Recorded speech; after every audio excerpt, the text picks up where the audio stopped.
So the sources you sent us, I mean, it's a huge stack of analyses, reports, forecasts, and they don't just describe a war in Ukraine. They Right. describe a global earthquake. We're now in December 2025, entering the fourth year of this conflict, and it feels like we are standing right at the edge of a geopolitical cliff. That's the core conclusion of the material, really. We are witnessing a transformation, not just an escalation. Right. And things are getting so urgent right now because you have these three massive forces all, converging. First, the military pressure on Ukraine on the ground is just intensifying. Okay. Second, you've got this aggressive U.S. push for a peace settlement that Europe fears it's deeply counterproductive. hmm And third, the seismic financial demands now being placed on European defense. So a deep dive mission today is to pull apart those fault lines. We need to unpack the harsh realities of this war of attrition, then get into that profound transatlantic rift over what peace even looks like. And the money? And the money. We have to grapple with these immense historic socioeconomic commitments Europe has just signed up for. This is where high strategy crashes right into household budgets. Okay, let's unpack this. Let's start on the ground, on the 4 or 5 lines of contact. The word that keeps coming up in all the source material is grinding. It's the ultimate war of attrition. It's fought, meter by meter. And the metrics clearly show Russia is making slow but absolutely consistent territorial gains. So the slow advance isn't stopping. What's the scale of those gains, say, leading up to early December? Well, in the 4 weeks just before now, Russia secured another 247 square miles. 247. And that's a significant marker because it's a clear increase over the 154 square miles they gained in the previous 4-week period. So the rate of advance is actually accelerating a bit. That puts the average gain since the start of 2025 at, what, about 176 square miles a month? That's right. But those gains come at a horrific price. I have to just pause on the sheer magnitude of the human cost here. It's necessary to pause on it. To get those gains, Russian forces are suffering approximately 1,500 casualties every single day. 1,500. And when you look at the bigger picture, independent verification efforts have documented at least 152,142 verified Russian military deaths. And that's just verified deaths. What about the broader picture? Wounded, captured? The Ukrainian estimates for total Russian personnel casualties are now approaching 1.2 million. Specifically, 1,183,620 as of early this month. I mean, to put that in perspective for you, that is like the entire adult male population of a major city. The scale of that loss is destabilizing, even for a country the size of Russia. Absolutely. And while that grind continues on the front, the conflict has shifted, hasn't it? It's become this systematic campaign aimed not at soldiers, but at the core infrastructure of the Ukrainian state. That's a crucial point. The sources really highlight this strategic shift toward just neutralizing the grid. One massive attack they cited involved 653 drones and 51 missiles. In one night. In one night, damaging power facilities across 8 different regions. And the consequence of that is immediate. It's profound for the whole economy. It is. The crucial metric here is that Ukraine's electricity generation capacity is now operating at about 1/3 of its pre-invasion levels. 1/3. That's not just, a lights-out scenario. Yeah. That cripples industry, hospitals, logistics, everything. And this infrastructure warfare, Yeah. it raises these terrifying nuclear safety risks. The whole continent has to hold its breath. It does. We've seen the Zaporizhia plant temporarily lose all its off-site power, forcing it onto emergency diesel generators. Right. And maybe even more worrying, there was confirmed drone damage to the protective shield at the inactive Chernobyl plant. It compromises its main safety function. It just shows a chilling indifference to a continental catastrophe. So as this kinetic war is grinding on, there's this parallel information war, what the sources call cognitive warfare, and it's aimed squarely at Western solidarity. Right, cognitive warfare. In this context, it just means actively trying to shape the West's shared reality. Russia is pushing these exaggerated battlefield momentum narratives Why? to convince Western publics and politicians that continuing to help Ukraine is just unsustainable or futile. The goal is to create political space for a negotiated end that favors them. And that pressure brings us right to the huge political friction we're seeing now, engulfing the whole transatlantic relationship, all driven by this controversial U.S. peace proposal. This U.S. approach is a fundamental and dramatic departure from established policy. The modified 20-point plan has elements that are deeply concerning to Kyiv and its European allies. Like what? Well, For starters, it would force Ukraine to cede additional territory, it would impose significant caps on its military, and demand Ukraine agree to never pursue NATO membership. Wait, hold on. If Ukraine's military is capped, how are they supposed to maintain their security without a NATO guarantee? That seems like a massive design flaw. It is a critical flaw. The strategy seems to rely on Ukraine accepting this kind of fragile, neutral status, which, essentially leaves them strategically exposed to future aggression. Yeah. But the real political lightning rod, the thing that's causing the most outrage, is the territorial recognition part. The draft plan explicitly recognizes Crimea, Luhansk, and Donetsk as, and I'm quoting, de facto Russian, including by the United States. Yeah. That's a stunning reversal of decades of U.S. policy. And this puts President Zelensky in a totally impossible position.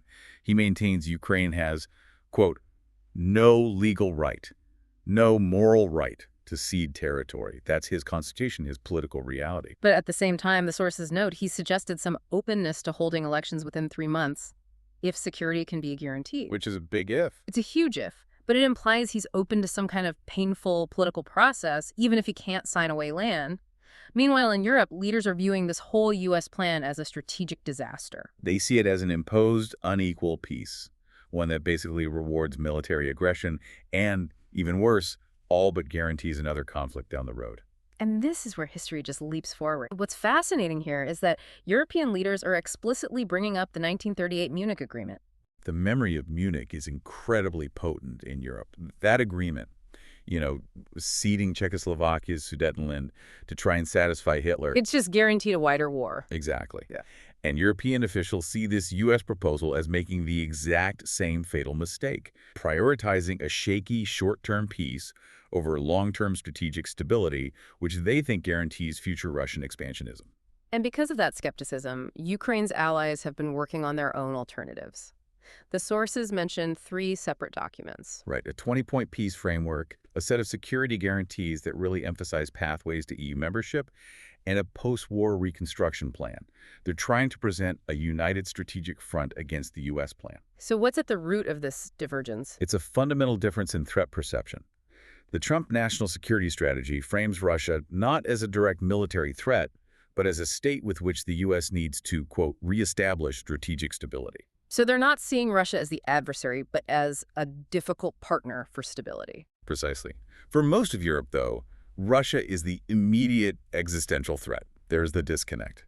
And if the U.S. is just looking for negotiation, then Europe's fear of strategic abandonment, of being left exposed, that becomes completely rational. Completely.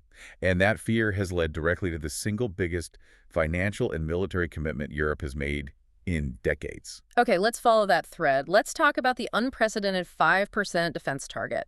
This is a complete game changer for European economics. It really is. This was hammered out at the 2025 NATO summit in The Hague. Allies committed to investing 5% of GDP annually on defense and security by 2035. And it's not just core defense, right? No, crucially, it's defined as 3.5% for core defense, plus an extra 1.5% for critical infrastructure and civilian protection. It's a much broader scope than that old 2% target. 5%. I mean, to put that in context for you, Germany last got close to that level of spending in 1963. Right at the height of the Cold War. For a continent built around social welfare budgets, this is a monumental pivot. The economic implications are just immense. To meet this 5% target by 2035, EU members need to raise their defense budgets by a collective $613 billion annually. Wait, say that number again? $613 billion. Billion. That's a staggering amount of money to find. That's not a budget increase. That's a total reprioritization of the entire European social contract. It is. That figure alone is about 3.4% of the EU's entire GDP. So governments have to choose. Steep cuts to social programs, massive borrowing, or new politically toxic taxes. And that spending is going to crash right into existing fiscal problems, especially in high-debt countries like France. Their debt is already at 112% of GDP. Yeah. Where does this money come from? That's the political battle that will define European parliaments for the next decade. When you commit to finding hundreds of billions for defense every year, every other budget item, healthcare, pensions, education, it all comes under immediate threat. And we're already seeing the political resistance, right? This highlights the sustainability crisis in this whole mandate. Spain is the clearest example. Prime Minister Sanchez just rejected the 5% mandate flat out. He insisted they'd cap spending at 2.1%, citing social spending concerns. These painful trade-offs are hitting every EU capital. And if we break that down for you, the listener, the annual defense spending cost for each EU citizen was already estimated at 764 in 2024. As that 5% target starts to bite, the opportunity costs, the money not spent on social benefits, will just become more and more politically painful. That's the domestic challenge. Hmm. But the financial side of this war also goes right to the heart of the geopolitical conflict, the battle over the $210 billion in frozen Russian central bank assets. Right, the bulk of which are held at Euroclear in Belgium. So what's the EU's current strategy for using that money? It's very legally cautious, isn't it? Extremely cautious. The EU strategy is to only use the interest generated from the assets, the windfall profits, to service loans and give financial support to Ukraine. So they're contributing to that G7 loan initiative, for example. Exactly. This avoids the dangerous legal precedent of actually seizing the principal itself. But the U.S. peace plan throws a massive wrench into that careful strategy. Oh, it absolutely does. The Trump administration's plan directly contradicts it. It proposes to unblock, release, and invest $100 billion of the frozen assets. The principle. The principal, in a U.S.-led rebuild effort. And here's the real kicker. The U.S. would get 50% of the profits from that whole venture. Why the 50% cut? Is that framed as like a transaction cost? Or is it seen as a clear political lever to control the whole reconstruction? European officials fear it's the latter. They see the 50% profit demand and the decision to use the principal as a move that could seriously derail their own strategy. And seizing the principal, they worry that sets a precedent that could weaponize international finance against the euro itself in the future. That's the fear. This whole conflict is just forcing a transition to a new global system. We're seeing the clear crystallization of three distinct blocs. The developed democratic bloc US, EU, NATO, the authoritarian bloc around Russia, and then this growing number of non-aligned nations in the middle. And despite Russia's incremental gains, this war has severely damaged its strategic prestige. The military performance has exposed these profound systemic weaknesses. I mean, we saw the statistic that Russia has suffered as many as 5 times the number of fatalities in Ukraine as in all Soviet and Russian wars combined since World War II. That single metric just underscores the price of their slow advance. And the damage is so severe that even traditionally close allies like Armenia are now cited in the sources as looking for new security guarantors away from Moscow. So Russia's sphere of influence is actually contracting, even as its borders are slightly expanding in Ukraine. It seems that way. Which brings us to the future. Our sources lay out 3 very distinct scenarios for how this all might end or not end. Okay, let's start with scenario 1, the Trump brokered settlement. Right. So under this, Ukraine is forced to cede significant territory, Crimea, Donbass, maybe more, and accept military limits and no NATO membership. The analysis suggests this would be a strategic defeat for Europe. It normalizes conquest. And crucially, the sources all predict this settlement would be inherently unstable. Unstable how? They think it would lead to renewed conflicts within, say, 5 to 10 years, as Russia inevitably exploits Ukraine's guaranteed military weakness. It's an unstable peace at best. Okay, scenario 2. Protracted stalemate. The current high-intensity attrition just keeps going year after year. This just means mounting costs for everyone.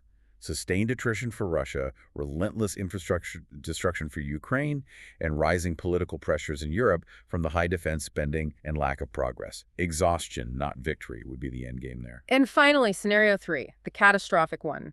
Escalation and a wider conflict. This is the highest risk scenario. Yeah. Russian frustration could lead to more indiscriminate attacks. Some analyses even mention limited nuclear use to try and shock the West into compliance. And on the other side? On the other side, Ukrainian desperation could prompt deeper, more effective strikes into Russia, raising the risk of a direct, maybe unintentional, Russian-NATO engagement. It's the scenario where a miscalculation goes global. So, to summarize what we've unpacked, this war is an absolute grind, forcing Europe into these unprecedented fiscal commitments with the 5% GDP target. At the same time, the aggressive U.S. peace plan has exposed these deep fissures in Western unity, especially over territorial integrity and the use of frozen Russian assets. The convergence of all these pressures, military, political, financial, it means the decisions being made right now will shape the balance of power for decades. So what does this all mean for you trying to navigate this new global reality? If we connect this to the bigger picture, this conflict is really testing the foundational question of the entire post-1945 liberal international order. Which is? which is, if territorial conquest can achieve legitimacy through a negotiated settlement that rewards aggression, what precedent does that set for every other revisionist power in the world? The ultimate choice for the West is between maintaining constraints on the use of force and accepting a future where might makes right. That is the defining geopolitical choice facing us today.